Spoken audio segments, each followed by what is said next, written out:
Hello divine source, আজ জাদু প্র্যাকটিসের ডে 3 কথা বলবো সম্পর্ককে কিভাবে ভালো করা যাবে। যেমন সব স্পাইসেরই প্রয়োজন কোনো ফ্লেভারকে আরও বাড়িয়ে তুলতে, কোনো কিছু ছাড়াই সেই টেস্ট পারফেক্ট হয় না। সেরকমই জীবনের সব কিছুরই প্রয়োজন, ভালো এবং খারাপ। কিন্তু আমাদের জীবনে যেটা দরকার সেটা ভেবে আমরা কৃতজ্ঞ হব। আপনি যে সম্পর্কে আছেন সেটা যদি খুব খারাপ অবস্থায় চলে, সেই সম্পর্ককে ভালো করার জন্য 10টা ভালো গুণ অথবা আপনার পছন্দের কারণ বার করুন। কৃতজ্ঞ হন সেই কারণগুলোর জন্য। যদি সেই সম্পর্ককে বেটার জায়গায় দেখতে চান, সম্পর্ক শুধু নামমাত্র নয়, এর সাথে থাকে অনেক অনুভূতি। আপনার সম্পর্ক যখন অনেক ভালো অবস্থায় ছিল সেটাকে মনে করুন, সেই সময়কে মনে করুন আর কৃতজ্ঞ হন। আর হ্যাঁ, সম্পর্কের প্রতি আপনার সকৃতজ্ঞ মনোভাব শুধু সম্পর্কের উন্নতি ঘটায় না, আমূল বদলে দেবে আপনাকেও। এই সময় আপনার মনোভাব যেমনই হোক না কেন, কৃতজ্ঞতা আপনাকে দেবে আরও ধৈর্য, বোঝাপড়া, সহানুভূতি আর সহৃদয়তা। এবং সেটা এমন পর্যায়ে যে আপনার নিজেকেও চিনতে কষ্ট হবে।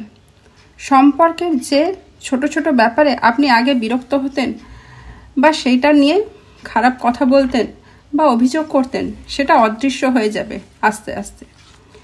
কারণ যখন আপনি কৃতজ্ঞ হবেন, তার খারাপ লাগার কারণগুলি আপনার নজরে আর পড়বে না। আপনি তার সমালোচনা করবেন না, অভিযোগও করবেন না, কোনো দোষারোপও করবেন না তার বিরুদ্ধে। কারণ আপনার ফোকাস তার ভালো দিকগুলোর দিকে থাকবে। তখন আপনার মনোযোগ শুধু কৃতজ্ঞতা জানানোর কারণের দিকে থাকবে। অভিযোগ করার সময় তখন আর আপনার হয়ে উঠবে না। তখন আপনি অভিযোগের দিকে আর ফোকাস করবেন না, সেটা আস্তে আস্তে কমতে শুরু করবে বা সেই সুযোগই আসবে না আপনার। আকর্ষণের সূত্র অনুযায়ী আপনি অপরের সম্পর্কে যা ভাবেন বা উপলব্ধি করেন তাকেই নিজের দিকে আকর্ষণ করেন। কাজেই আজকের জাদু অভ্যাস হলো যে যেমন তাকে সেভাবেই পেয়ে কৃতজ্ঞ হওয়া। এমনকি এই মুহূর্তে যদি আপনার সব সম্পর্ক চমৎকার থেকে থাকে, তবুও তা নতুন আলোয় উজ্জ্বল হয়ে উঠবে এর ফলে। প্রত্যেকটি মানুষের মধ্যে যখন আপনি খুঁজে পাবেন কৃতজ্ঞ হওয়ার মতো যথেষ্ট কারণ, আপনি দেখবেন কৃতজ্ঞতা তার জাদু দেখাতে শুরু করেছে। আরও শক্তিশালী, আরও পূর্ণ, আরও প্রাচুর্যে ভরা হয়ে উঠবে প্রত্যেকটা সম্পর্ক, যতটা আপনি কল্পনাও করেননি। কৃতজ্ঞতার জন্য বেছে নিন আপনার যে কোনো কাছের 3টি সম্পর্ক। তার জন্য তার ফটো আপনার কাছে থাকতে হবে। সেই ফটো তার একারও হতে পারে বা সেই ফটো আপনার সাথেও হতে পারে। আপনি বেছে নিন যে কারণে আপনি তার প্রতি কৃতজ্ঞ হবেন। আপনি ফটো 3টে নিন এবং চুপ করে মনস্থির করে ভাবুন যে আপনি কী কারণে তার প্রতি কৃতজ্ঞ হবেন। সেটা কোনো পুরনো স্মৃতি হতে পারে বা এমন কোনো সময় হতে পারে যে সময় সে আপনার পাশে ছিল বা আপনার পাশে দাঁড়িয়ে ছিল, আপনাকে সাপোর্ট করেছিল, এরকম কোনো কারণ হতে পারে। সেই কারণগুলি নিয়ে আপনি তাকে কৃতজ্ঞতা জানাতে শুরু করুন।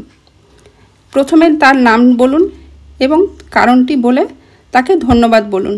যেমন, ধন্যবাদ মা, কলেজের দিনগুলোতে তুমি আমার পাশে ছিলে।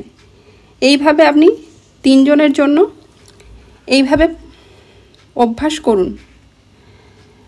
প্রত্যেকটা সময় আপনি এই ছবিটার দিকে দেখুন মাঝে মাঝেই, আর সেই জাদু ভরা শব্দটি বলুন, ধন্যবাদ। যে আমার কেন কৃতজ্ঞ হচ্ছেন সেই কারণটা ভেবে প্রত্যেকটা সময় আপনি ধন্যবাদ জানান। যদি আপনি ঘোরাঘুরি করছেন এক জায়গায়, তাহলে আপনি সেই ব্যাগে করে সেই ছবিগুলো নিয়ে যেতে পারেন আর বারবার সেই ছবিগুলোর দেখে কৃতজ্ঞ হতে পারেন। সম্পর্কগুলোর ভালো দিকগুলোর ব্যাপারে যত বেশি কৃতজ্ঞ হবেন, ততটাই দ্রুতগতিতে বদলে যাবে আপনার সম্পর্কগুলো।